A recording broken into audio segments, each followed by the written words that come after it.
How many times have you been told to reduce, reuse, and recycle? That it's your responsibility to save the world from all of the horrible trash you create. So sure, you reduce the amount of plastics you buy, even as they encase everything you need to get through your day-to-day. You reuse those single-use plastics, even though they've already begun to deteriorate into your food, and most importantly, you recycle absolutely everything, even though it's more than likely it'll end up in a landfill anyway. Seems pointless, right? That's because the threat to the environment happened long before you had anything to do with it.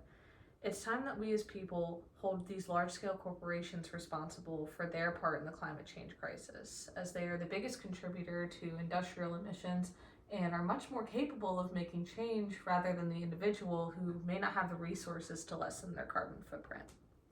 So what do I mean when I say things like industrial emissions and carbon footprint? Well, these are things that contribute to greenhouse gas emissions, which trap the heat of the sun inside the earth and raise its overall temperature. This can disrupt weather patterns and eventually make the earth uninhabitable for human life.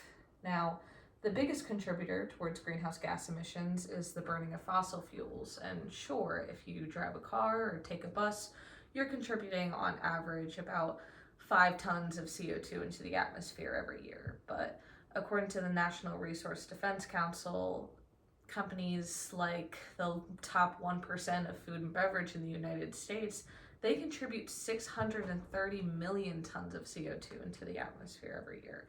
In fact, the NRDC goes on to say that it's a mere 100 companies that contribute 70% of greenhouse gas emissions, making the actions of the individual nearly obsolete. But companies don't have to operate this way.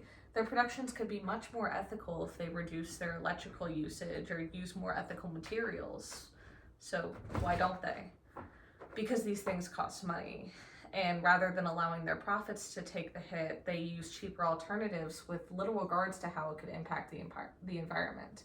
The Bay Audubon Center goes on to say that companies like ExxonMobil and BP, the two biggest manufacturers of single-use plastics, were some of the first companies to not only know the impacts of climate change, but to pitch the idea of the responsibility of recycling onto the individual, even though only 9% of their materials have ever been recycled. So if we know that recycling isn't as effective as it's made out to be, why don't we all just make the switch towards more sustainable living? Well, many of us simply can't afford to do so.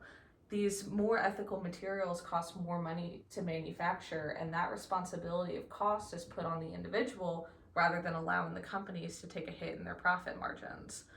The University of Manchester uses the fast fashion industry as an example, which is one of the biggest contributors towards production waste, and they make up 10% of all industrial emissions. Now, the alternative to fast fashion is buying from more ethical brands, but it's hard to distribute those funds into more ethical clothing when we wear clothing every day and need a lot of it. So instead, we divert our funds into those $2 t-shirts we can get off Amazon.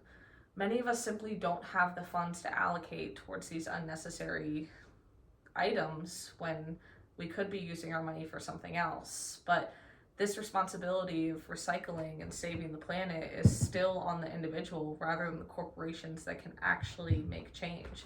Unfortunately, there's not much that you as the individual can do to make change and make an impact towards the climate change crisis. But these corporations can. We need to hold them responsible for their part in the climate change crisis. So sure, reduce, reuse, and recycle, but also be sure to revolt for reformation and actually make the changes that are going to save the planet.